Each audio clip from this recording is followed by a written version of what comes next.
بسم اللہ الرحمن الرحیم۔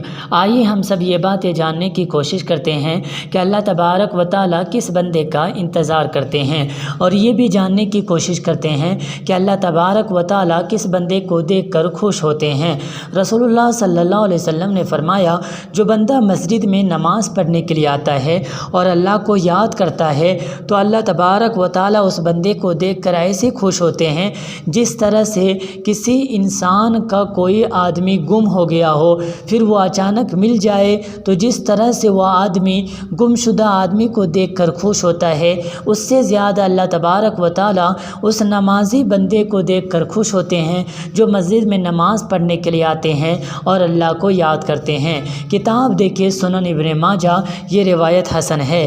اس حدیث سے ہمیں یہ باتیں معلوم ہوتی ہے کہ اللہ تبارک و تعالیٰ اس بندے کا انتظار کرتے ہیں جو نماز پڑھنے کے لیے مسجد میں آ جاتا ہے اور نماز پڑھتا ہے۔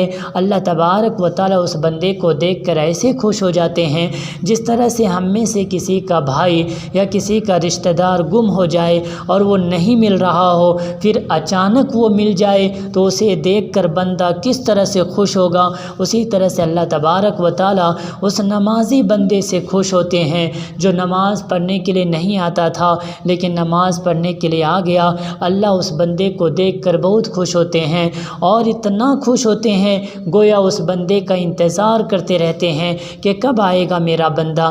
جب وہ بندہ نماز پڑھنے کے لیے آ جاتا ہے تو اللہ تبارک و تعالیٰ اسے دیکھ کر بہت ہی زیادہ خوش ہوتے ہیں۔ آپ حضرات کا بہت بہت شکریہ کہ آپ حضرات نے اس ویڈیو کو پورا دیکھا ہے۔ ہو سکے تو ہمارے چینل کو سبسکرائب کر لیں تاکہ نئی آنے والی ویڈیو آپ تک جلد سے جلد پہنچ سکے۔ ہو سکے تو اس ویڈیو کو اپنے دوستوں تک شیئر کر دیں تاکہ اس کا بھی ایمان تازہ ہو جائے، وہ بھی اللہ اس کے رسول کے مطابق زندگی گزارنے والا بن جائے۔ اللہ تبارک و تعالی ہم سبوں کو اللہ اس کے رسول کے مطابق زندگی گزارنے کی توفیق عطا فرمائے، آمین۔ ربنا تقبل منا انک انت السمیع العلیم وتب علینا انک انت التواب الرحیم۔